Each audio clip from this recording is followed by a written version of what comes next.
कभी सब कुछ पहले जैसा हो पाएगा?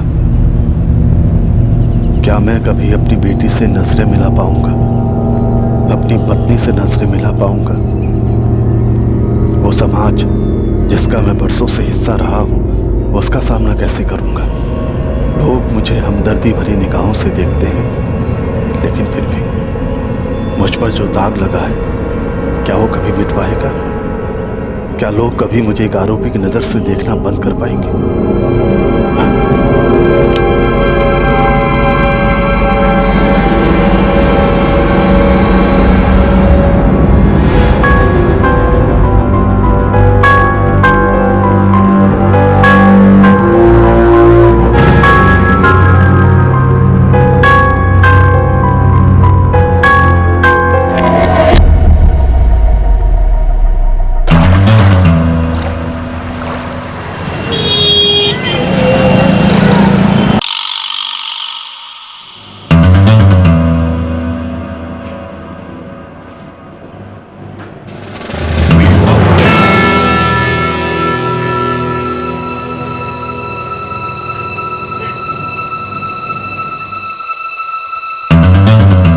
देखिए, घबराइए मत।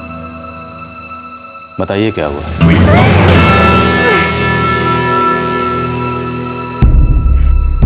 साहब, मैं काम पर था जब इसका फोन आया। लगभग 2:30 बज रहे थे। इसकी आवाज बहुत घबराई हुई लगी। मैं तुरंत घर चला आया। देखो पूर्णिमा, हमारे लिए ये जानना बहुत जरूरी है कि आखिर हुआ क्या है। बताइए। वो हमारा मकान मालिक है। इस महीने का किराया देने में हमसे थोड़ी देर हो गई थी। साहब, इस महीने कमाई कुछ ठीक से हुई नहीं। मैं टैक्सी चलाता हूँ, मेरी खुद की टैक्सी है। मैंने इस महीने का किराया पूर्णिमा के हाथ में दिया था और उससे कहा था कि हमारे मकान मालिक दिनेश गौड़ की पत्नी के हाथ में दे दे। दिनेश गौड़ दोपहर को आपके घर आए?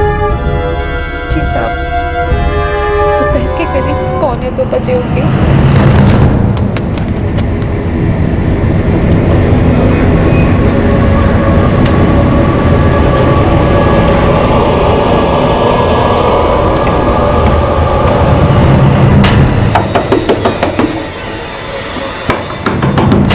हम ऊपर वाले माले पे किराए पर रहते हैं। दिनेश गौर उसकी पत्नी और बेटी के साथ नीचे रहता है। जब वो आपके घर पर आया, उसके बाद क्या हुआ?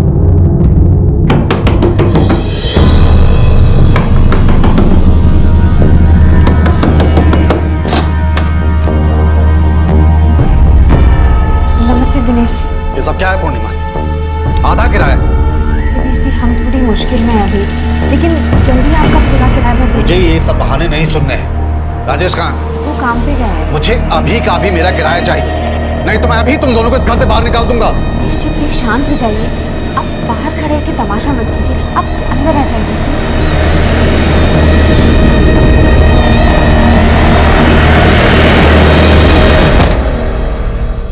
सब वो बाहर चीखने चिल्लाने लगा और मैं बहुत डर गई, इसलिए उसको अंदर बुलाया और चाय बनाने रसोई में चली गई। वो बाहर के कमरे में बैठे थे और मैं अंदर चाय बना रही थी। और फिर अचानक मुझे लगा जैसे कि मेरे पीछे कोई था।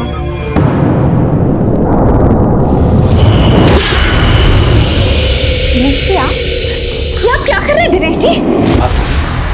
सारा किराया माफ कर दूंगा। दिनेश जी, मैं आपकी बात इज्जत करती हूँ, प्लीज आप। प्यार भी तो इज्जत देने जैसा ही है ना। अरे छोड़िए। मैं रोती रही, गिड़गिड़ाती रही, लेकिन उसने मेरी एक नहीं सुनी। नहीं दिनेश जी, ऐसा मत कीजिए, छोड़ दीजिए मुझे प्लीज।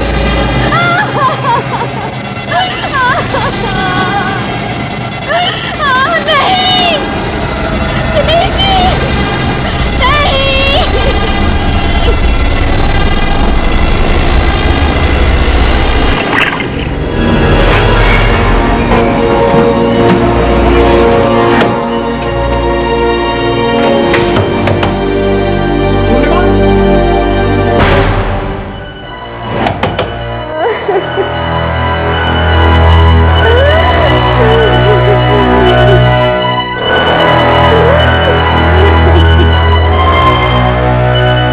साहब मेरा बस चलता तो उसको तभी जान से मार देता, पर इस तरह कानून को हाथ में लेना ठीक नहीं लगा। ऐसे चुप भी तो नहीं बैठ सकते थे ना साहब। अर्चना, इन्हें मेडिकल के लिए लेके जाओ। आप बेफिक्र रहिए, इस दिनेश कौर को हम देख लेंगे।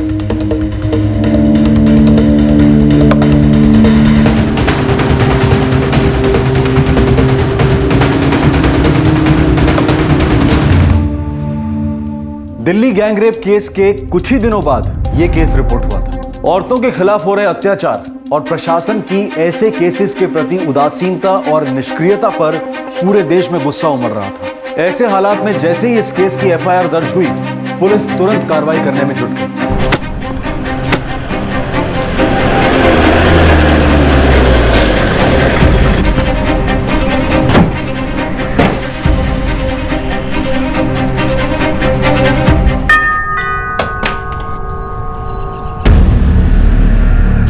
जी, दिनेश कौर, वो तो घर पे नहीं है, लेकिन बात क्या है?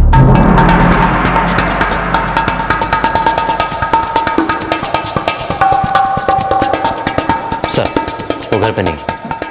कहाँ गए? वो हमारे बाकी घरों से किराया लेने गए हैं, लेकिन हुआ क्या है? कौन नंबर बताइए उसका? जी, 4447689888। चलो। लेकिन बात क्या है इंस्पेक्टर साहब? आपके पति ने किसी का रेप किया।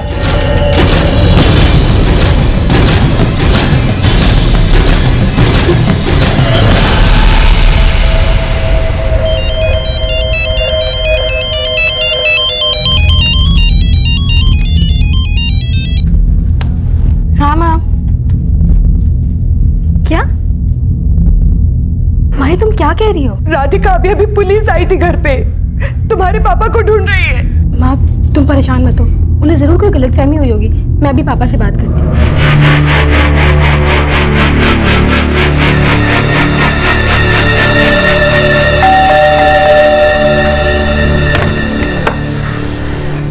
अरे दिनेश जी, नमस्ते। आइए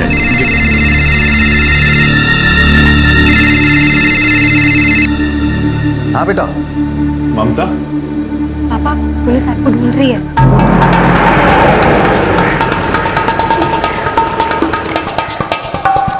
क्या? पर क्यों? पापा वो लोग घर आए थे। पर क्यों बेटा? पापा मम्मी का फोन आया था, वह कहाँ? बेटा साफ साफ बता, आखिर हुआ क्या है? दिनेश कौर, बेटा मैं तुमसे बाद में बात करता हूँ। हेलो पापा। दिनेश कौर, जी मैं ही हूँ। सर आप बताते क्यों नहीं? आखिर मैंने किया क्या है? सर बताइए ना। हम तुम्हें रेप के चार्जेस में अरेस्ट कर रहे हैं। क्या? कैसी बात कर रहे हैं आप? हमारी किराएदार पूर्णिमा लालचंद ने तुम पर रेप के चार्जेस लगाए। सर वो झूठ बोल रही होगी सर। सर मानिए मेरी बात सर, मैंने ऐसा कुछ नहीं किया सर।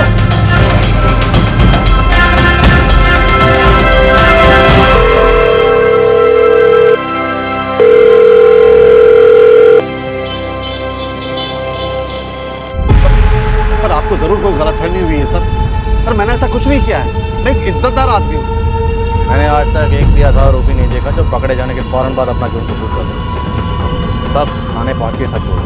एक बार थाने चलो तो देखते हैं। सर मेरा विश्वास कीजिए, मैंने ऐसा कुछ नहीं किया है। दोपहर 1:45 पूर्णिमा और राजेश लालचंद के घर गए थे। हाँ गया था। उस वक्त वो घर पर अकेली थी।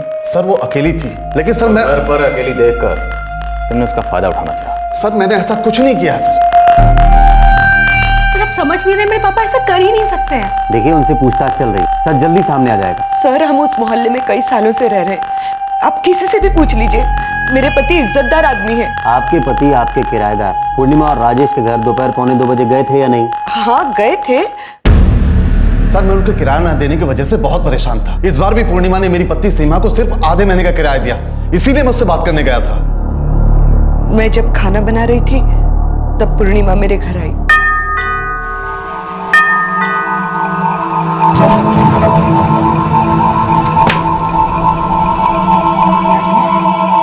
नमस्ते सीमा जी। नमस्ते, कहो। सीमा जी किराया देना था। आओ अंदर।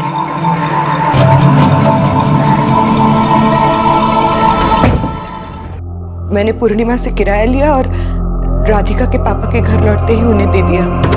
वो तकरीबन 1 बजे के करीब घर लौटे थे। सीमा, ये तो आधे महीने का ही किराया है। अच्छा, मैंने तो बिना गिने ही रख लिया था। ये लोग ना मेरे सब्र का कुछ ज्यादा ही फायदा उठा रहे हैं। मुझे इनसे सख्ती से पेश आना हुआ। आप पहले खाना खाइए, बाद में जाइए। आइए, शुरू कीजिए। और फिर आपके पति उनसे निपटने के लिए चले गए? नहीं, वो सिर्फ बात करने के लिए गए थे। एक औरत को घर में अकेले देखकर तुम्हारी नीयत खराब हो गई और तुमने उसका फायदा उठाना चाहा। नहीं सर, मेरा झगड़ा हुआ था, वो भी सिर्फ किराए के लिए। उन्होंने पिछले 3 महीने से मेरे घर का किराया नहीं दिया है। जो हो गया उसे भूल जा। ज्यादा हल्ला मचाने की सोच रहा भी मत। मैं लोगों से कह दूंगा कि 3 महीने का किराया बाकी है इनका।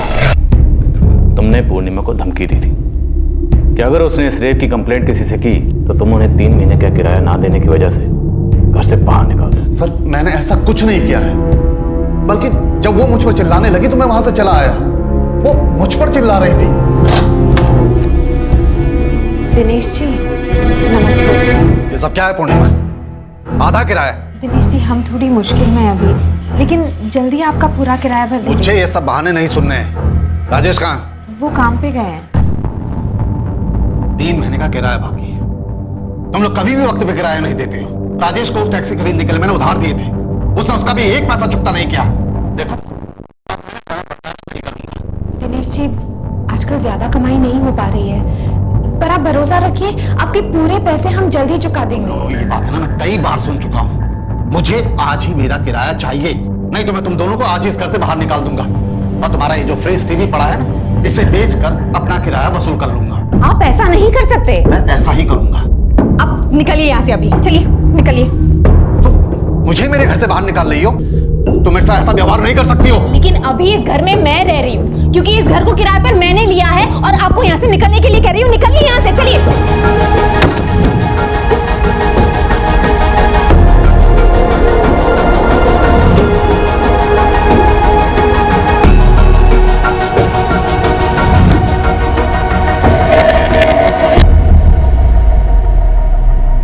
उसने मुझे घर से बाहर निकाल दिया और ये सब बर्दाश्त करना मेरे लिए बहुत मुश्किल हो रहा था, लेकिन फिर भी मैंने कुछ नहीं कहा और मैं दूसरे घर का किराया वसूल करने के लिए वहां से निकल पड़ा। तुम जो कह रहे हो, पूर्णिमा लालचंद ने हमारे पास जो बयान दर्ज करवाया है, ये दोनों बयान बिल्कुल अलग अलग हैं। सर, वो झूठ बोल रही है। उन पर मेरा उधार है, घर का किराया बाकी है। 1.5 साल पहले मैंने राजेश को टैक्सी खरीदने के लिए पैसे उधार दिए थे, वो भी उन्होंने नहीं लौटाए हैं। मुझे तो विश्वास ही नहीं हो रहा कि पैसे ना लौटाने के लिए कोई आदमी इतने नीचे गिर सकता है। वो भी यही कह रही है कि कोई इंसान अपना किराया वापस पाने के लिए, अपना कर्ज वापस पाने के लिए इतना नीचे कैसे गिर सकता है। एक औरत का फायदा उठाने के बाद उसे चुप रहने की धमकी कैसे दे सकता है, सिर्फ इसलिए कि वो तुम्हारी किराएदार है, सिर्फ इसलिए कि उन पर तुम्हारा उधार है। ये सब मनगढ़ंत कहानियां हैं। वो मेरा पैसा नहीं लौटाना चाहते हैं, इसीलिए मुझे झूठे केस में फंसा रहे हैं। अब जो भी कहना मजिस्ट्रेट के सामने कहना, और क्या सच है क्या झूठ, ये मेडिकल रिपोर्ट के बाद सामने आ जाएगा।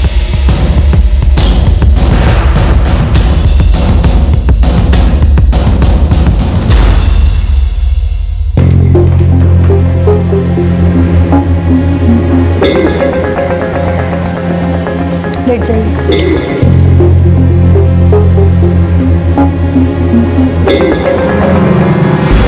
उन्हें मजिस्ट्रेट के सामने केस रखने दीजिए। मैं बेल के लिए अभी अप्लाई कर देता हूँ। अब तक मेडिकल रिपोर्ट आई नहीं है।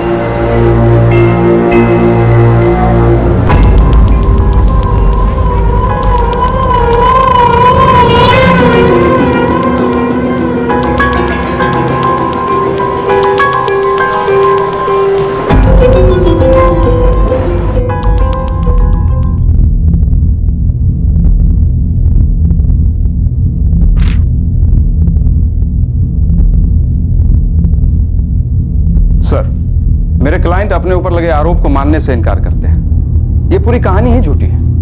पुलिस की इनसे पूछताछ पूरी हो चुकी है और मेडिकल रिपोर्ट अब तक आई नहीं है। इसलिए मैं आपसे रिक्वेस्ट करता हूं कि मेरे क्लाइंट को बेल दे दी जाए। बेल एप्लीकेशन नामंजूर की जाती है। आरोपी को न्यायिक हिरासत में लिया जाए। कोर्ट पुलिस को जल्द से जल्द चार्जशीट फाइल करने का ऑर्डर देती है। साथ ही इस केस की संवेदनशीलता को देखकर तहकीकात की जाए और पीड़ित महिला को किसी भी प्रकार से परेशान ना किया जाए।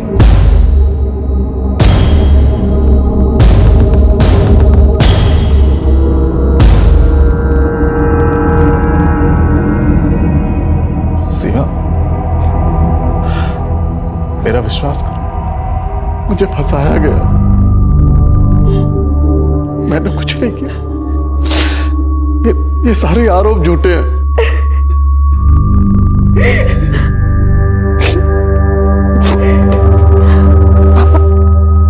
हमें आप पे पूरा भरोसा है। हमें पता है आपने कुछ नहीं किया।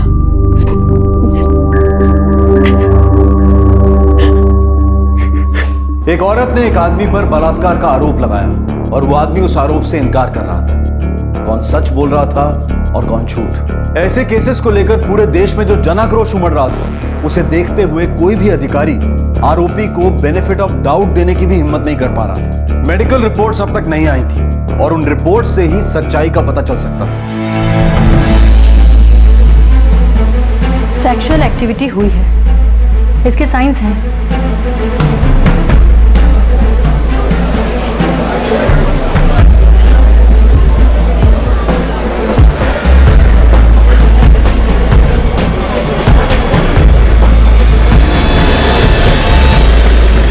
सर, आपने दिनेश जी के खिलाफ क्या कार्रवाई की?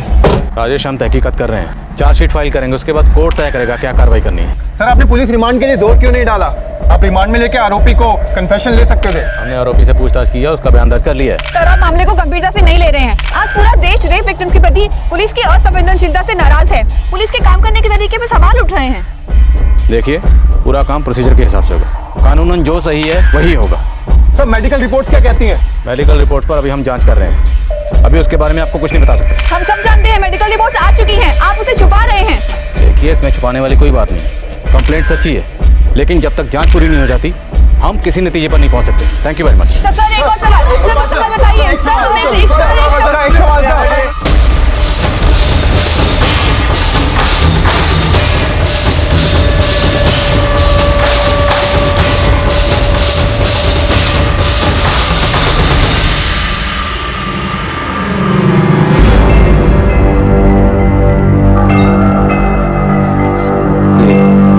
क्या तुम्हें लगता है ये सब सच है?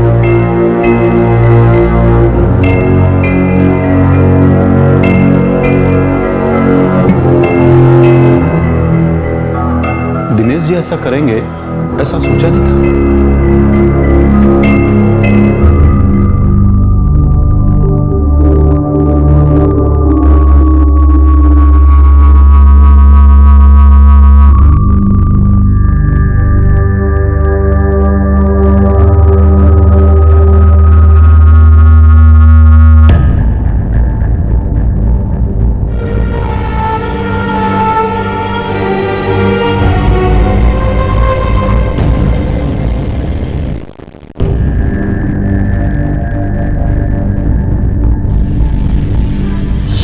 क्या पता साहब दिनेश जी ने ऐसा क्यों किया, लेकिन वो ऐसे इंसान लगते तो नहीं थे। सर, दिनेश जी इज्जतदार इंसान है। उन्होंने जिंदगी में कड़ी मेहनत की है। घर के अलावा उनके पास 4-5 और प्रॉपर्टीज हैं। रिटायरमेंट उन्होंने जल्दी ले लिया था। किराए पर अच्छा गुजारा कर रहे थे। ये राजेश और पूर्णिमा कब से रहते हैं यहाँ? 2 साल से ऊपर हो गया होगा सर। इससे पहले कोई झगड़ा? सर, होता होगा तो पता किसे चलता है। सर, दिनेश जी नेक हैं। उन्होंने राजेश को टैक्सी खरीदने के लिए पैसे दिए थे, लेकिन पूर्णिमा के साथ उन्होंने ऐसा क्यों किया मुझे समझ में नहीं आ रहा। दिनेश जी जैसा आदमी अगर ऐसा कर सकता है तो फिर आदमी किस पर भरोसा करे? ऐसे तो इंसानियत से ही भरोसा उठ जाएगा। आप दिनेश गौर को कब से जानते हैं? लगभग 6 साल से सर। समझ में नहीं आता सर, इस उम्र में दिनेश जी ने अपनी इज्जत क्यों ऐसे गंवा दी? उनकी पत्नी है, बच्ची है, पता नहीं दोनों पर क्या गुजर रही होगी सर। मैं शहर की तरफ टैक्सी चला रहा था, तभी अचानक पूर्णिमा का फोन आया।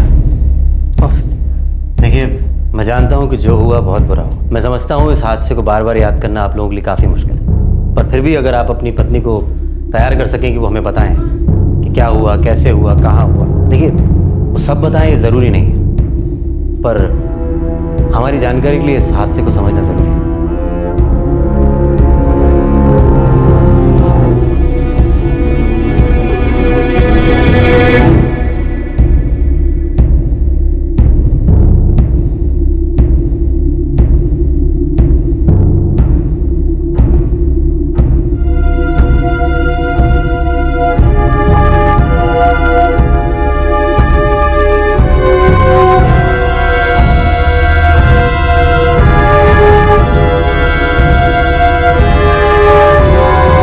वेट करना होगा।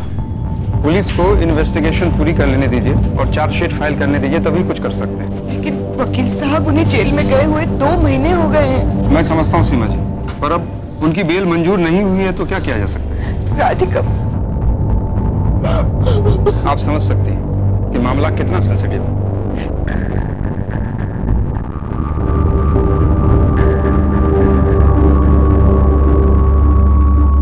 सर, ये रही पूरी रिपोर्ट। दिनेश गौर? जी सर, जो भी दिनेश गौर को जानता था उन्हें ये बात सुनकर धक्का लगा, और कोई भी ये बात मानने को तैयार नहीं है कि दिनेश गौर ऐसा कर सकता है। और आस पड़ोस में भी उनकी बहुत इज्जत है। हाँ, जहाँ काम करता था वहाँ भी पूछताछ, पर वहाँ भी कोई मानने को तैयार नहीं है कि वो ऐसा कर सकता है। तो मेडिकल रिपोर्ट से भी कुछ क्लियर नहीं हो रहा है। सेक्सुअल एक्टिविटी हुई है, इसके साइंस हैं। हाँ, सेक्सुअल इन्वॉल्वमेंट तो पॉजिटिव है, पर बॉडी पर स्ट्रगल के कोई साइन नहीं है। Yes, it's a fact. हमने पूरी बॉडी का चेकअप किया, मगर स्ट्रगल के कोई भी निशान नहीं। पूर्णिमा लालचंद का कहना है कि उसके साथ जबरदस्ती हुई। उसने खुद को बचाने की बहुत कोशिश की, जबकि मेडिकल रिपोर्ट में स्ट्रगल की कोई साइन नहीं। सर, वो इस हादसे की अकेली चश्मदीद गवाह है और उसके बयान पर ही केस बनाया गया। और उसका कहना है कि हादसे के तुरंत बाद उसने अपने पति को फोन किया, पर यह बात फोन रिकॉर्ड से सच साबित होती है। दिनेश और उसकी पत्नी सीमा ने यह कबूल किया है कि 29 दिसंबर 2012 को दोपहर 1:45 बजे दिनेश पूर्णिमा के घर गया था। चार्जशीट फाइल करते हैं। हमें ये लिखना होगा कि सारे एविडेंस सर्कमस्टेंशियल है।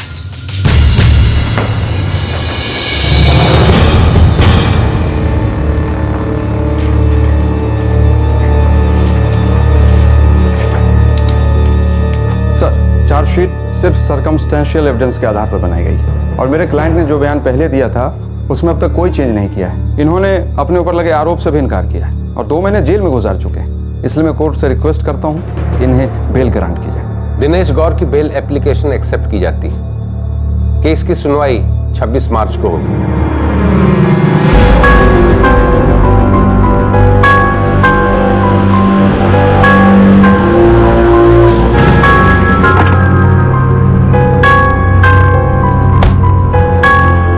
दिनेश जी, कैसे हैं आप?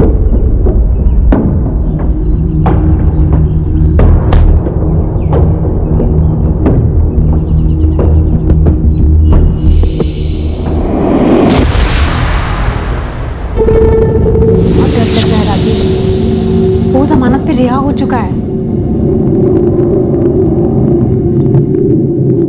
और सीमा जी भी तक एक बार भी आकर नहीं मिली।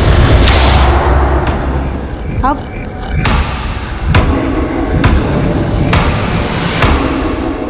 केस की सुनवाई जल्द ही शुरू होने वाली थी। दिनेश गौर को जमानत मिल चुकी थी। इनोसेंट अंटिल प्रूवन गिल्टी, यानी कि आरोप साबित होने तक आप बेकसूर हैं। यह हमारी न्याय व्यवस्था का मूल मंत्र है। दिनेश पूरी तरह से टूट चुके थे। हमारी न्याय व्यवस्था के हिसाब से वो अब तक सिर्फ आरोपी थे, अपराधी नहीं। लेकिन दिनेश को ऐसा लग रहा था कि उन पर लगा ये दाग कभी नहीं मिट पाएगा।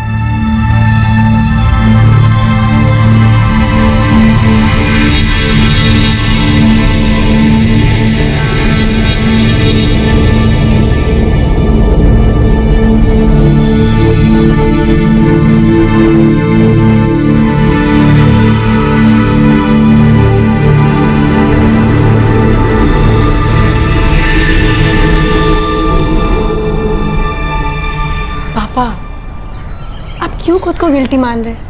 हम सबको पता है कि आपको फंसाया गया है। आपको पता है पापा, हमारे लॉयर ने भी यही कहा है कि जो भी एविडेंसेस हैं वो सब के सब सर्कमस्टेंशियल हैं और चार्जशीट भी इसी के बेसिस पे बनी है। डोंट वरी पापा, वो केस लड़ लेंगे। बेटा, सच में मैंने कुछ नहीं किया है। पापा प्लीज, पापा मुझे पता है, मैं जानती हूँ आपने कुछ नहीं किया, आप ऐसा कर ही नहीं सकते। पापा प्लीज, आप भरोसा रखिए, आपको न्याय जरूर मिलेगा पापा।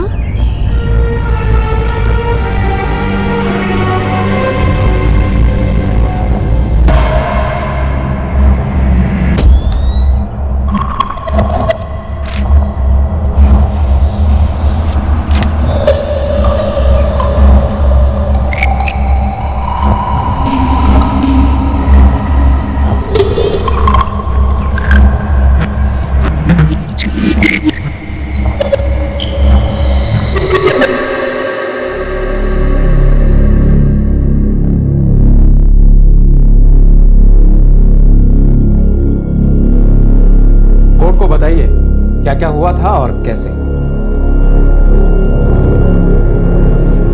जज साहब, मैं काम पर था, मेरी पत्नी पूर्णिमा का फोन आया। करीब 2:30 बज रहे थे, वो बहुत घबराई हुई थी।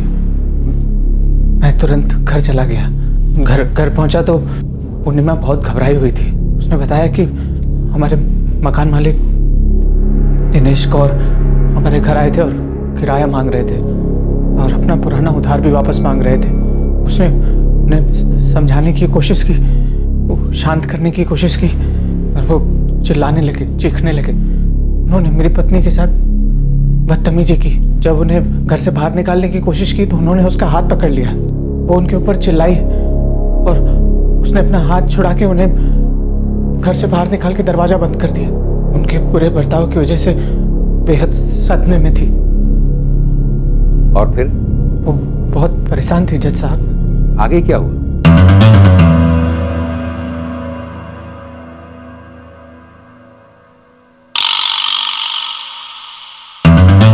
आपकी पत्नी ने दिनेश गौर पर रेप के चार्जेस लगाए। पूर्णिमा लालचंद को विटनेस बॉक्स में बुलाइए।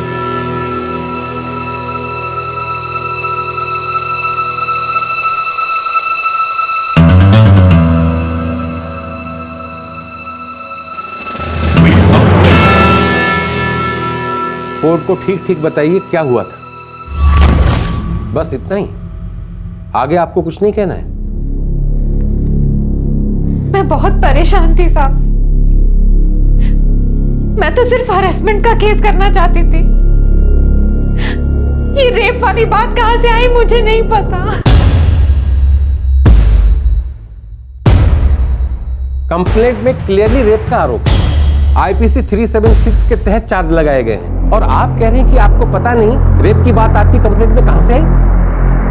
क्या आपको पता था कि ये केस रेप के लिए दर्ज किया गया है? मैं सिर्फ बुरे बर्ताव और हरेसमेंट का केस करना चाहती थी। क्या पुलिस ने आपको आपकी कंप्लेंट पढ़कर नहीं सुनाई थी? इन्वेस्टिगेटिंग ऑफिसर को बुलाइए।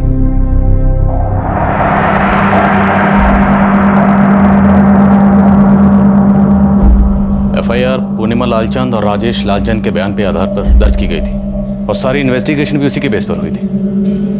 पूर्णिमा लालचंद ने अपना बयान कांस्टेबल अर्चना की मौजूदगी में दर्ज किया था। एफआईआर के साथ पूर्णिमा का बयान भी है जिसमें उन्होंने दिनेश गौड़ के खिलाफ रेप का आरोप लगाया है। पुलिस इंस्पेक्टर अरुण सिंह और सब इंस्पेक्टर सुरेश प्रताप की मौजूदगी में ये कंप्लेंट दर्ज कराई गई थी। कंप्लेंट पर पूर्णिमा और उनके पति राजेश दोनों के सिग्नेचर्स भी हैं। चार्जशीट के साथ ही वो पेपर्स लगे हैं। आपको अंदाजा भी आपने कितना गंभीर आरोप लगाया है? कोर्ट को लगता है कि यह केस एक सीधे साधे आदमी से बदला लेने के लिए, उसे मजबूर करने के लिए, उसे बदनाम करने के लिए और उससे कुछ हासिल करने के लिए फाइल किया गया है। इस केस की नई सिरे से जांच शुरू की जाए और जल्द से जल्द चार्जशीट फाइल की जाए। और अगर इन्वेस्टिगेशन के दौरान यह पाया जाता है कि यह केस किसी गलत इंटेंशन से फाइल किया गया था तो कंप्लेनेंट के खिलाफ काउंटर केस फाइल किया जाए।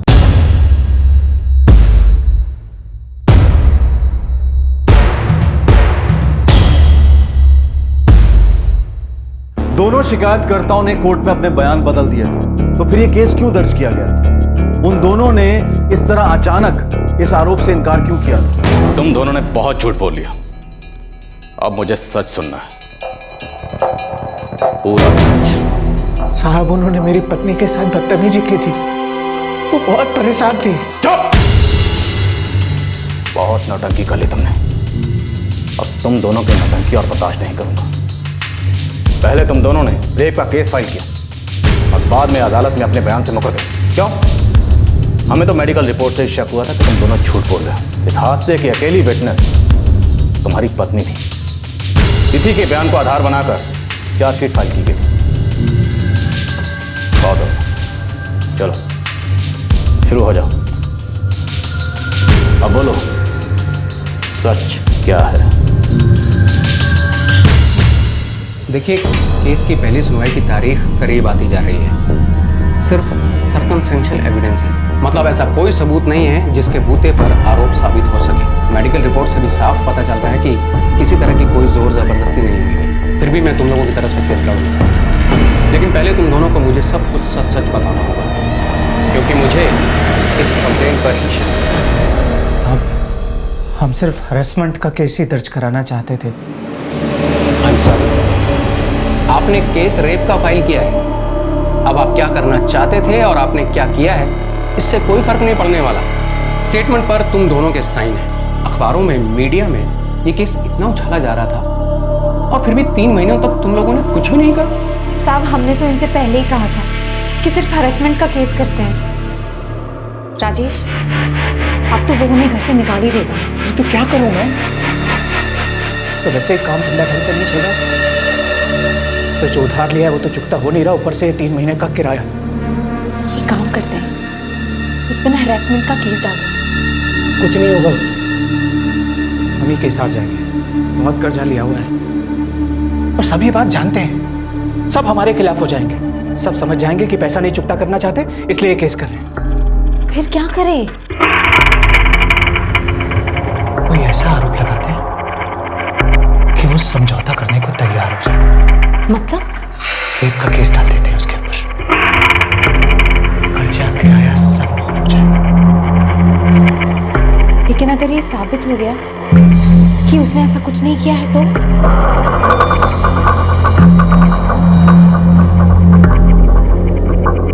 सिर्फ कर्ज और किराए से छुटकारा पाने के लिए तुम लोगों ने एक नेक और शरीफ इंसान पर बलात्कार का आरोप लगाया।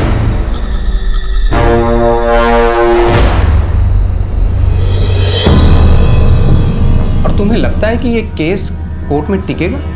साहब, हमें लगा ही नहीं था कि बात इस हद तक आगे बढ़ेगी।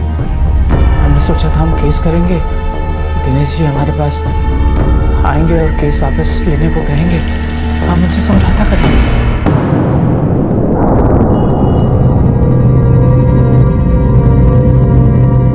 बहुत डर लग रहा है राजेश। वो जमानत पे रिहा हो चुका है और सीमा जी भी अब तक एक बार भी आकर नहीं मिली। अब कोर्ट की तारीख भी पास आ रही है। हम फंस जाएंगे राजेश। वो लोग तो हमसे बात करने आए ही नहीं। मैंने तो बहुत कोशिश की, उनके घर के सामने से बहुत बार गुजरी ताकि सीमा जी एक बार देख ले और केस वापस करने की विनती करें, पर ऐसा कुछ नहीं हुआ। मेरे ख्याल से तुम दोनों ने बहुत बड़ा गुनाह किया है। जब पहली बार मैंने चार्जशीट देखी थी तभी समझ गया था कि यह केस कोर्ट में खड़ा भी नहीं हो पाएगा। अब क्या करें? पहली ही सुनवाई में सच बोल दो। तुम दोनों के बयान रिकॉर्ड किए जाएंगे, इतना याद रखो, सच बोलो। दोनों के बयान दर्ज करो और साइन करवाओ।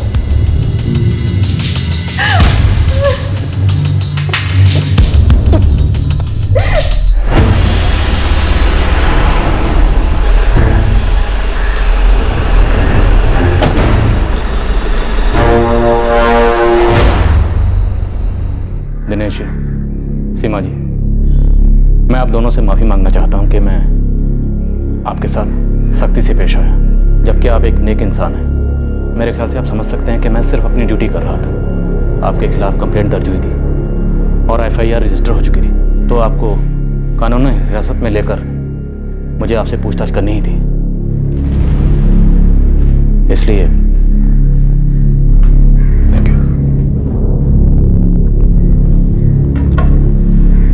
अब जो हुआ उसे बदल तो नहीं सकते, लेकिन जो भी हुआ उसके लिए आई एम रियली सॉरी। लेकिन हमने पूर्णिमा और राजेश के खिलाफ केस दर्ज किया और जल्दी ही चार्जशीट भी फाइल करेंगे और आपके खिलाफ जो एफआईआर दर्ज हुई है उसे खारिज करने की अर्जी देंगे।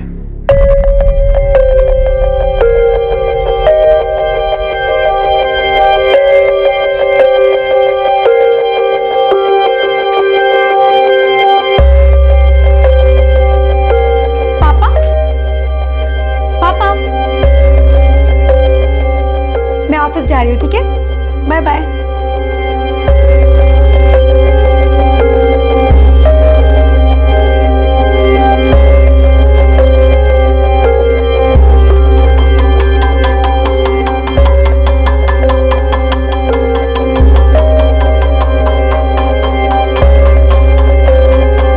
कहाँ जा रहे हैं आप? चौक वाले घर पर लौटते हुए किराया भी ले आऊंगा। खाना खाने तक वापस आ जाएंगे ना? आ जाऊंगा। अच्छा।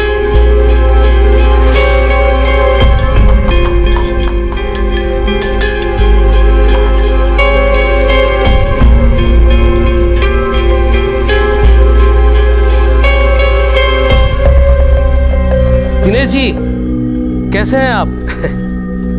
आजकल नजर नहीं आते, क्या बात है? बस ऐसे ही। मुझे पहले से पता था कि आप ऐसा कर ही नहीं सकते। राजेश और पूर्णिमा आपको फंसा रहे हैं। दिनेश जी, एक दिन देखिएगा, उनको कड़ी से कड़ी सजा होगी।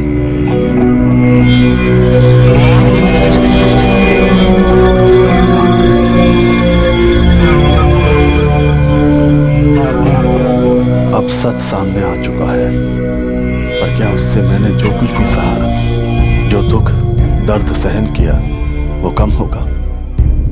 वो लोगों की शक की नजरें, मेरे पीठ पीछे इशारों इशारों में होती बातें, वो सब अब कम हो चुका है। पर जब मुझ पर आरोप लगा था, तब क्या कभी किसी ने मुझ पर भरोसा किया था? क्या सिर्फ पैसों के लिए लोग इतना नीचे गिर सकते हैं?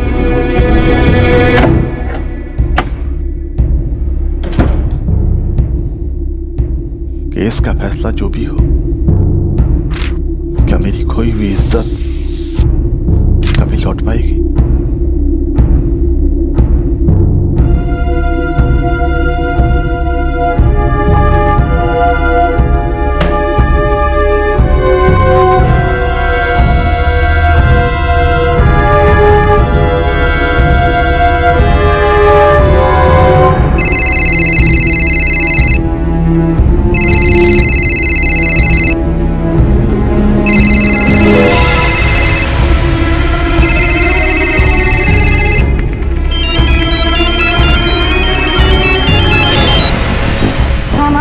राधिका, तुम्हारे पापा 11 बजे से गए हुए हैं। कह के गए थे कि खाना खाने तक वापस आ जाएंगे, लेकिन अभी तक नहीं लौटे हैं और अपना फोन भी नहीं उठा रहे। कहाँ गए पापा? बोल के तो गए थे कि चौक रोड वाले घर पे जाएंगे और लौटते वक्त किराया भी लेकर आएंगे, लेकिन मैं सबको फोन कर चुकी हूँ, वो तो आज किराया लेने गए ही नहीं। अच्छा बात, तुम चिंता मत करो, मैं एक काम करती हूँ, मैं खुद देख कर आती हूँ और मैं विवेक को भी साथ में लेके जाती हूँ। ठीक है बेटा। हेलो विवेक।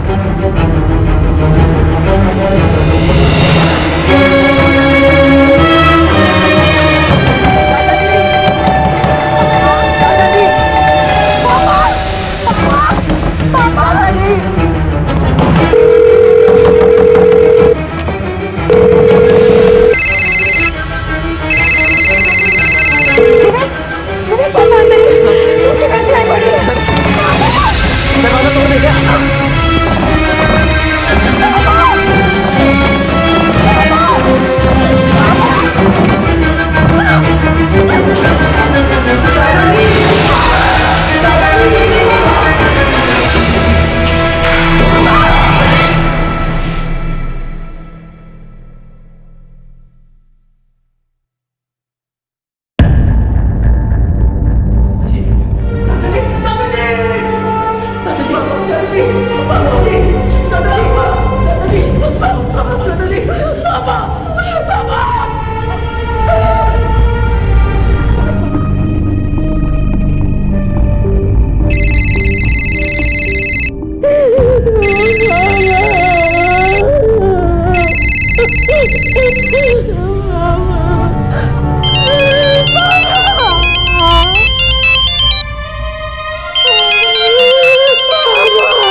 चाची जी मैं विवेक। हाँ विवेक, तुम्हारे चाचा है वहाँ पे? चाचा जी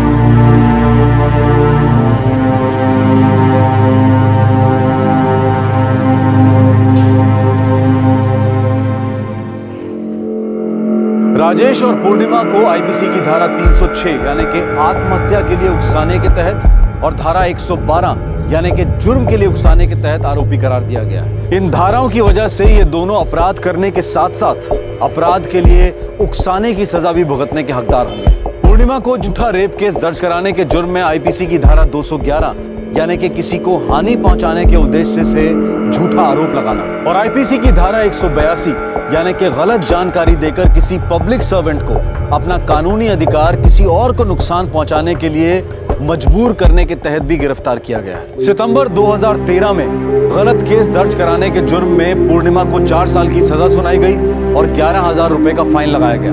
फिलहाल पूर्णिमा महिला जेल में अपनी सजा काट रही है। आत्महत्या के लिए उकसाने का केस अभी अंडर ट्रायल है। राजेश फिलहाल बेल पर बाहर है।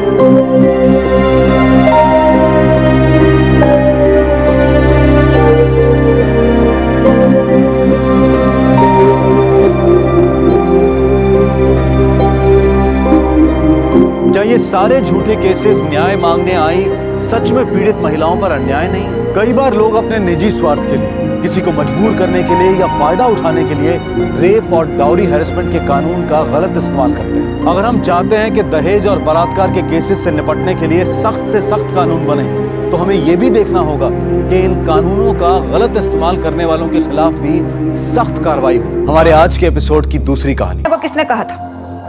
तुझे पता भी है कि हम रसीदों का रिकॉर्ड कैसे रखते हैं? मुझे खबर चला। आप ऑफिस में नहीं थी ना, इसलिए। नहीं थी तो रसीद लेने से पहले तूने मुझे पूछा था क्या? और रसीद मिलने के बाद भी तो नहीं बताया? नहीं कहा, मैंने वो रसीद बच्चू भाई को फाइलिंग के लिए दी है। जवा दो ना पार्वती बहन। केम जवा दो बच्चू भाई? और आप होते कौन हो मुझे ये बताने वाले कि मुझे क्या करना चाहिए और क्या नहीं? मेहुल, तू कितने साल से यहाँ काम कर रहा है? तूने इसे रसीद क्यों दे दी? इसे पता भी है कि यहाँ काम कैसे होता है? और भाभी, तुझे जितना कहा जाए उतना ही कर, समझा?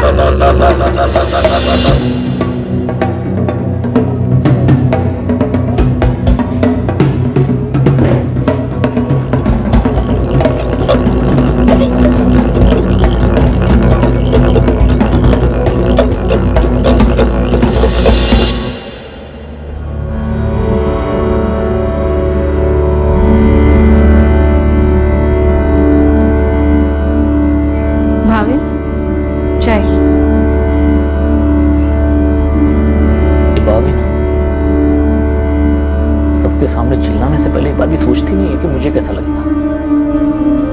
सारे ऑफिस स्टाफ के सामने मेरी बेइज्जती करती है। यही बात जब मैं आपको बोलती हूँ कि आपकी बात मुझे किसी के भी सामने कहीं पर भी कुछ भी बोल देती है, बेइज्जत कर देती है, तो आप मुझे डांट देते हैं और उनकी इज्जत करने को कहते हैं। सुरभि प्लीज, अब तुम अपनी बकवास शुरू मत करो। तुम्हारी बात कुछ और है, लेकिन मैं तो उनका अपना बेटा हूं ना, उनका अपना खून हूं। वो मेरे साथ ऐसा सलूक नहीं कर सकता। तुम जाओ ऐसे।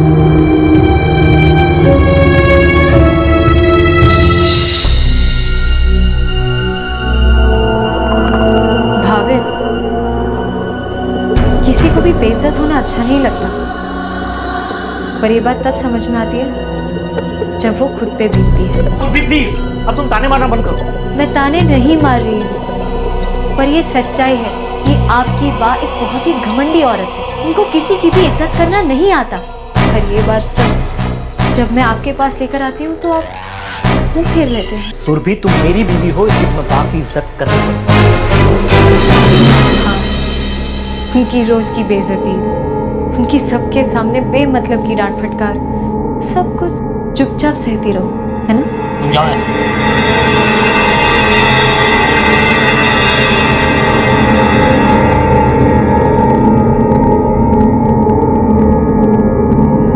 सत्ता की ताकत इंसान को घमंडी बनाती है। ऐसे लोग हमेशा दूसरों की बेइज्जती करते हैं। घर हो या ऑफिस, वो सभी पर बेवजह गुस्सा करते हैं। उन्हें एहसास ही नहीं होता कि उनके इस गुस्से और घमंड की वजह से किसी के दिल को चोट भी पहुंच सकती है। जो गुस्सा करता है, अकड़ में रहता है, उसे पता ही नहीं चलता कि दूसरे के मन में वो गुस्सा लावा बनकर उबल रहा है, और वो कब बदले की चाह बनकर बाहर आ जाए कोई नहीं जानता।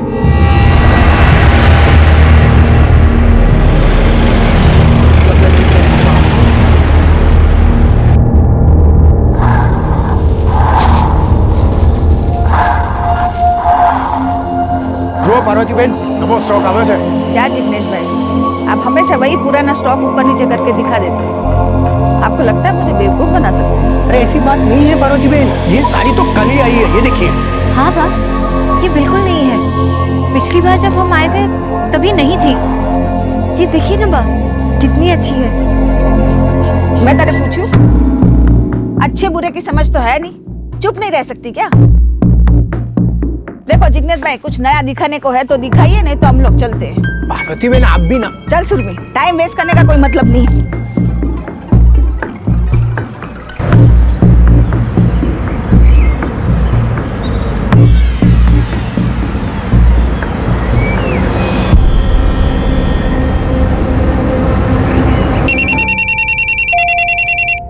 हाँ बोल सुरभि। हेलो भाविन, मैं लक्ष्मी नगर के पास हूँ और मेरे पास घर वापस आने के पैसे भी नहीं हैं। लेकिन बा कहाँ है? तुम तो बा के साथ गई थी ना? बा कहीं चली गई है। कहा था 15 मिनट में आएगी, लेकिन अब 1.5 घंटा हो गया है और वो अब तक नहीं आई। और उनका फोन भी मेरे पास ही है। तो तुम एक काम करो, तुम वही रहो, मैं अभी आता हूँ। ठीक है। ये बा भी ना।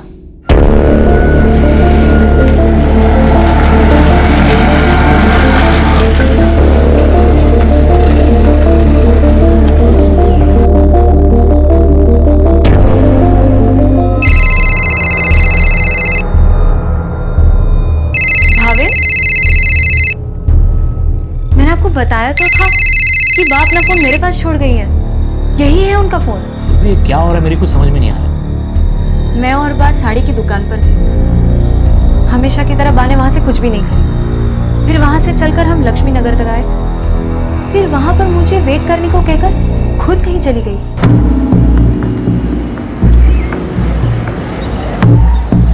सुरभि, एक काम कर, तू यहीं रुक, मुझे कुछ काम है, मैं 15 मिनट में वापस आती हूँ। और हाँ, ये मोबाइल रख, और अगर किसी का फोन आए तो उठाना मत। लगभग 4 बजे वो गई और 5:30 बजे तक वेट करने के बाद मैंने आपको फोन किया। बा मोबाइल भी साथ नहीं लेके गई ना, तभी तो उनका फोन मेरे पास है।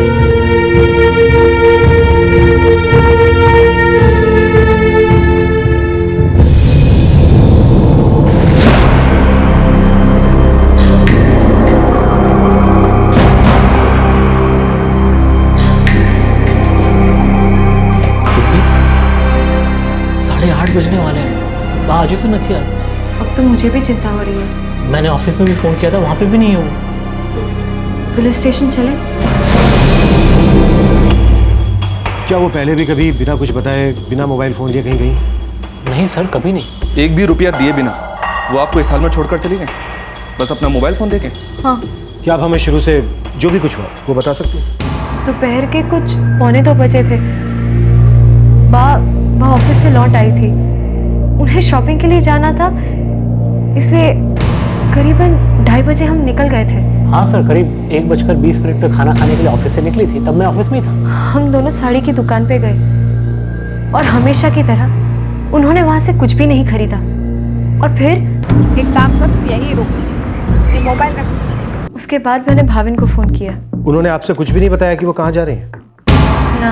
ऑफिस में किसी को बताया था कि शाम को उन्हें कुछ काम है या फिर किसी से मिलना है? नहीं सर, मैंने ऑफिस में फोन करके भी पूछा था, लेकिन किसी को कुछ नहीं पता। आप लोगों का अंगड़िया का बिजनेस है ना? जी सर, परसों पुराना है। और सारा बिजनेस आपकी बाई संभालती है? जी हाँ सर, बाबूजी के गुजर जाने के बाद साल 2003 के बाद से भाई संभालती है।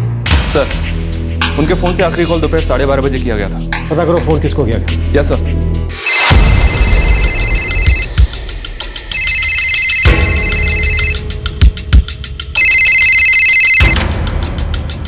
हेलो, हाँ कौन बोल रहे हैं?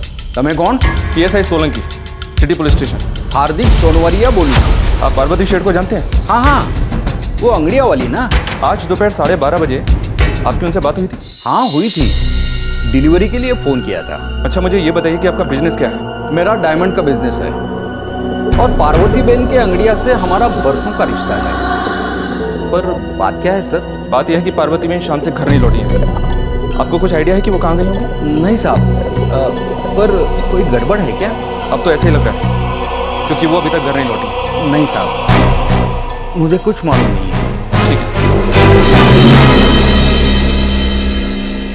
हम बाकी के पुलिस स्टेशन और पेट्रोल टीम को इन्फॉर्म कर देते हैं। कल सुबह तक वेट करते हैं।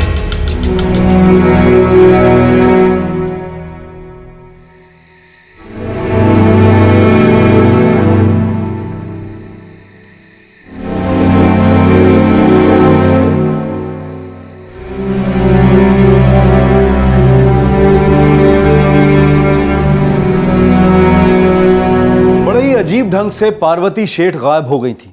ऐसा लग रहा था कि वो अपनी मर्जी से कहीं गई हैं, लेकिन अगले दिन तक भी वो वापस नहीं लौटी। क्या सच में जो हुआ था वो कुछ और था लेकिन नजर नहीं आ रहा था? सर, पार्वती बहन के बेटे का फोन आया था, वो अभी तक घर नहीं लौटी है।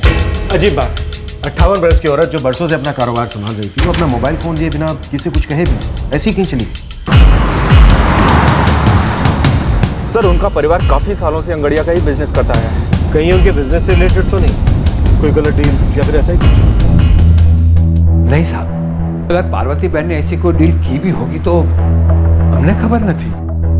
वो कोई ऐसी डील करती भी है तो हम लोग को नहीं बोलती है, वो सब अकेले ही संभालती है। वो कल 1:20 पर ऑफिस से निकली थी। हाँ साहब, खाना खाने के लिए। वो ऐसी भी कोई डील कर सकती हैं क्या जो रिस्की हो, खतरनाक हो?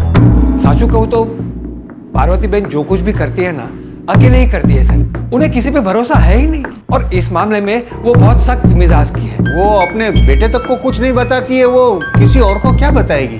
सर, वो जो चाहती है वैसा ही करवाती है। इस मामले में वो बहुत जिद्दी है, और वो जो फैसला कर लेती है वो अंतिम फैसला होता है सर। पार्वती शेठ को गायब हुए 18 घंटे से भी ऊपर हो चुके हैं। सर, कहीं ऐसा तो नहीं कि दाल में कुछ काला है? हो सकता है कि उन्होंने खुद ही अपने आप को इस तरह से गायब करने का प्लान बनाया।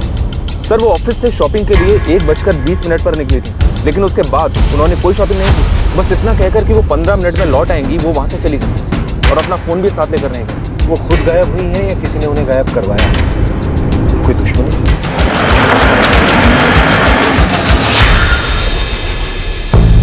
सर, हमारा बिजनेस बहुत अच्छा चल रहा है। किसी के साथ कोई दुश्मनी? दुश्मनी? भाभी सेठ, आपकी बा को गायब हुए पूरे 18 घंटे हो गए, अभी तक कोई खबर नहीं। कोई तो वजह होगी।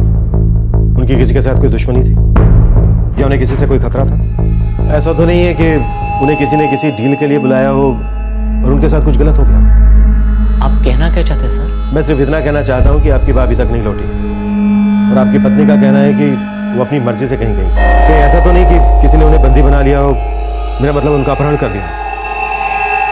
नहीं सर, मुझे तो ऐसा नहीं लगता। और दुश्मन तो हर धंधे में होते ही हैं सर, खासतौर पे जब आप टॉप के 5 अंगड़े वालों में से हो तो हो सकता है ऐसा कुछ हुआ हो। आपको किसी पर शक है? क्या बात कर रहे हैं इंस्पेक्टर साहब? दुश्मनी, और वो भी पार्वती बहन से? पार्वती शेठ का बहुत बड़ा बिजनेस है। हाँ, और मेरा भी। लेकिन एक बात बोल दूं साहब मैं आपको, ये जो हमारा आंगड़ियां लाइन है ना, उसका एक उसूल है कि हम लोग कभी भी एक दूसरे के ग्राहक को टच नहीं करते। पार्वती बहन बहुत ही इज्जतदार औरत है, उनके अपने क्लाइंट्स हैं, हमारे अपने। साहब, ये धंधा बरसों की मेहनत और भरोसे पर ही टिका है, और हम लोग एक दूसरे का भरोसा कभी भी नहीं तोड़ते सर। हम एक दूसरे की बहुत इज्जत करते हैं साहब, और मैं बिना किसी शक के आपको ये कह सकता हूँ कि हम एक दूसरे के धंधे में कभी दखलंदाजी नहीं करते साहब, ये हमारा नियम है।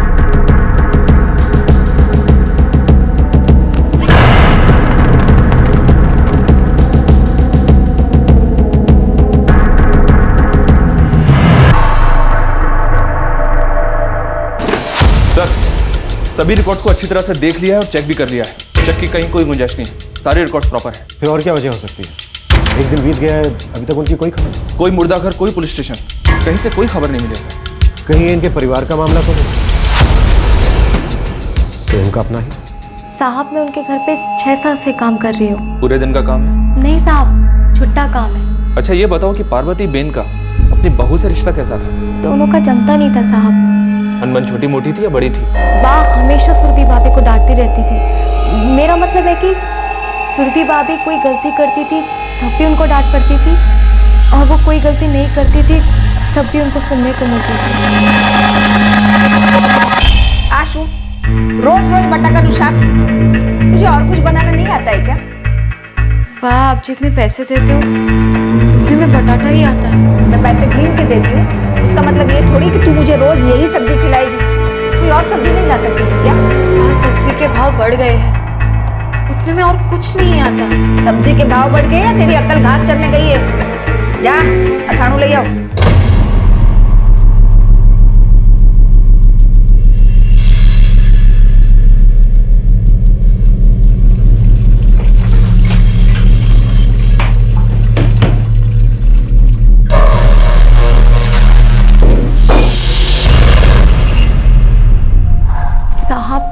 सुरभि भाभी बात से बहुत परेशान थी। उन्हें जब भी वक्त मिलता था वो अपने मायके चली जाती थी। सुरभि के माँ बाप यहीं रहते? हाँ साहब, यही पिपलौर में।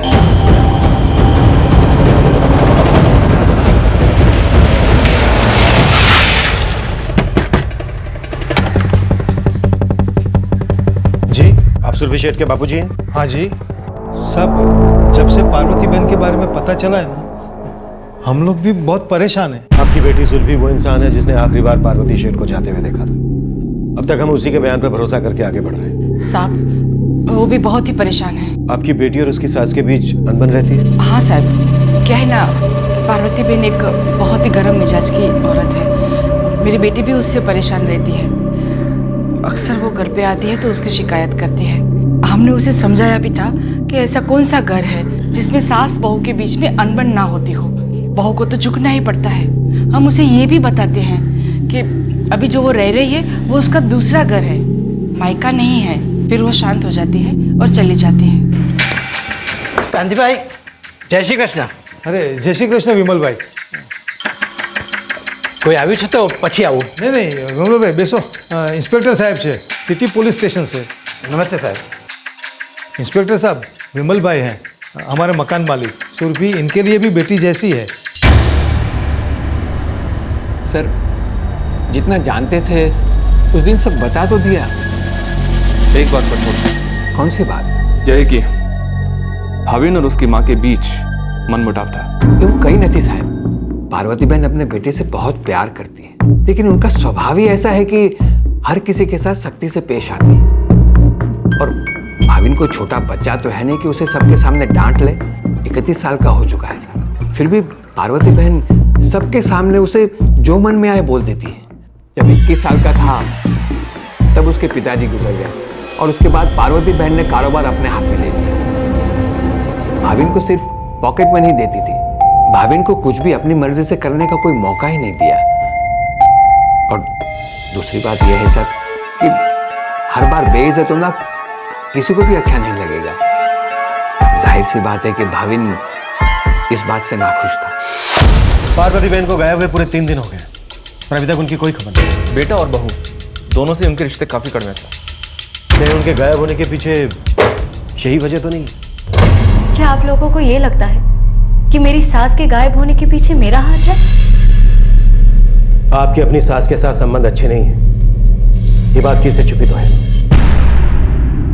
बिजनेस और घर दोनों जगह उन्हीं की चलती है। और हाँ, वो जिस तरीके से मेरे साथ बर्ताव करती है मुझे गुस्सा आता है। पर इसका मतलब ये तो आप वो आखिरी इंसान है जिसने पार्वती शेठ को गायब होने से पहले देखा था। तो इसमें मेरी क्या गलती? क्यों शॉपिंग के लिए मुझे साथ ले गई? लेकिन अपना मोबाइल फोन पार्वती शेठ आपको देकर क्यों चाहिए और कहाँ? मुझे कैसे पता होगा सर? वो अक्सर मुझे शॉपिंग पे लेके जाती है और फिर खरीदती कुछ नहीं है। वो क्या करने वाली है, क्या करेंगी, मुझे आज तक समझ में नहीं आया। और फिर मुझे कैसे पता होगा कि वो मोबाइल फोन मुझे क्यों लेके गए या फिर कहाँ गई? मेरे पास तो घर वापस जाने तक के पैसे नहीं थे। क्या आपके पति भाभी ने सबके पीछे? ये कैसी बात कर रहे हैं आप सर? फायदा तो उन्हीं का है, सारा बिजनेस, सारी प्रॉपर्टी, सब कुछ उन्हीं का हो जाए। अपनी माँ के होते हुए वो पाई के लिए मुहताज है। अगर पार्वती शेठ नहीं रही उनकी जिंदगी चैन से गुजरेगी। ये बिजनेस हो, घर हो या बाकी की प्रॉपर्टी, ये सब कुछ मुझे ही मिलने वाला है, क्योंकि मैं उनका इकलौता बेटा हूं, उनका वारिस हूं। आप लोग मुझ पे कैसे शक कर सकते हैं? पार्वती शेठ एक कड़क स्वभाव की है, आपको उनको एक पाई का हिसाब देना पड़ता है। 31 साल के हो गए हैं, फिर भी अपनी मर्जी से 1 भी रुपया खर्च नहीं कर सकते। इस बात को लेकर आपको अंदर ही अंदर गुस्सा तो आता है। तो इसका मतलब मैं अपनी माँ को गायब कर दूंगा? यही तो हम पूछ रहे हैं कि आपने गायब किया उन्हें। कैसी बातें कर रहे हैं आप? आपका दिमाग ठिकाने पे तो है? वो मेरी माँ है। एक ऐसी बात जो आपको आपके सिरे से जीने नहीं देती, जिस तरह की जिंदगी आप जीना चाहते हैं। फिर भी सर वो मेरी माँ है। हाँ थोड़ी सख्त जरूर है, लेकिन मैं तो उनको बचपन से ऐसे देखता आ रहा। देखिए आप लोग मेरी माँ को ढूंढ नहीं पा रहे, इसलिए तरह तरह की कहानियां बना रहे हैं। कहानी कौन बना रहा है ये तो हमें पता नहीं। भाविन जी, हम ढूंढ नहीं पा रहे हैं या फिर हमें कोई ढूंढने नहीं दे रहा। अब मुझ पर उंगली उठा रहे, मतलब क्या आपका? आप नहीं तो आपकी पत्नी से। क्या वो है सबके पीछे? क्या? देखो भाभी, हमको कम से कम पुलिस को आपकी पत्नी की कहानी पर यकीन नहीं हो रहा। पार्वती शेठ जाते जाते अपना मोबाइल फोन उसे दे गई। ये बात हमारा मन नहीं मान। सुबह झूठ नहीं मिलेगी। मैं जानता हूं कि वो बा से थोड़ी बहुत नाराज थी, लेकिन सिर्फ वही क्यों? बा के बर्ताव को कई बार हम भी समझ नहीं पाते। फायदा तो उसे भी होने वाला है। पार्वती शेठ के होते हुए वो चैन की जिंदगी नहीं जी सकती, और वैसे भी उन दोनों में कभी पहले पटी नहीं। सर सास और बहू के बीच किस घर में झगड़े नहीं होते? इसमें कौन सी नई बात है? इनका रिश्ता ही कुछ ऐसा है। हर सुपारी लेने वाले हर हिस्ट्री शीटर पर नजर रखी, पर पार्वती बहन की सुपारी किसी ने नहीं दी साहब। कोई बाहर वाला हो सकता है? लगता तो नहीं है साहब। भाविन और सुरभि के फोन रिकॉर्ड से भी कुछ भी हासिल नहीं हुआ सर। उनके गायब होने से पहले क्या बाद के कॉल्स में शक करने वाली कोई बात नजर नहीं आई। आज 5वां दिन है, पार्वती शेठ की अब तक कोई खबर नहीं। ऐसे कैसे गया? सर ऐसा हो सकता है कि वो खुद ही कहीं चली गई।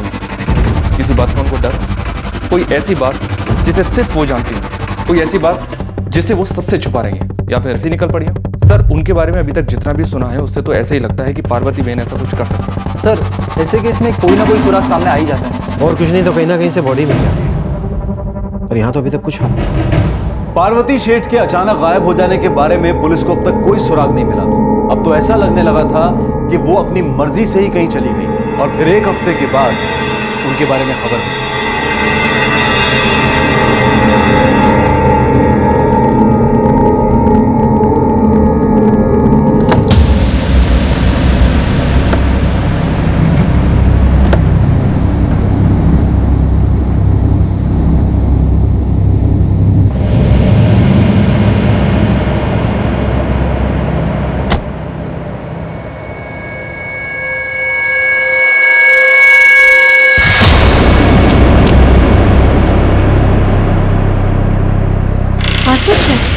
भारी पड़ती मधु। अगर तुमको सही में पार्वती बहन की फिक्र है तो कल दाबोली हाईवे पर आ जाओ और इंतजार करो। किससे भेजा ये? सामने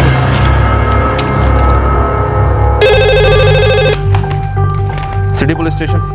पार्वती बहन को ढूंढना आसान नहीं है। हेलो हेलो सर इस नंबर पे अभी जो कॉल आया था उसे ट्रेस करो फास्ट। पुलिस स्टेशन के गेट पे लेटर मिला है। क्या लिखा है इसमें? सर इसमें पार्वती बहन के बारे में लिखा है।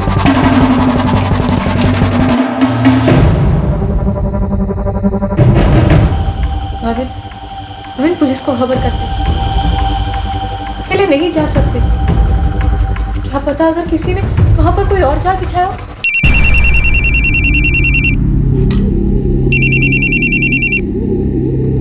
हेलो, तुम्हें पार्वती बहन को सच में बचाना है? कौन बोल रहा है? रईस औरत है इसलिए मोटी रकम तैयार रखना। अपन मारी बात क्या छे? हेलो मारी बात क्या छे? किसका फोन था? सुरभि लगता है बा को किसी ने किडनैप कर लिया।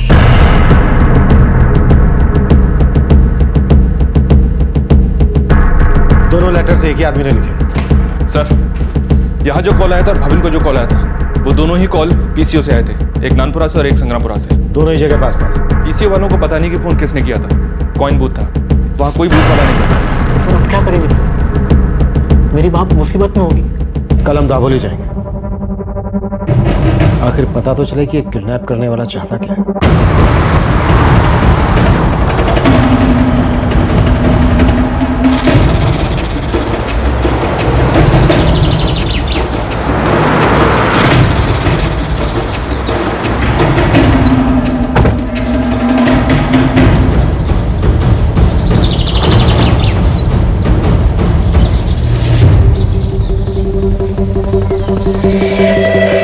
सर, मुझे वो कॉल भी झांसा लग रही है।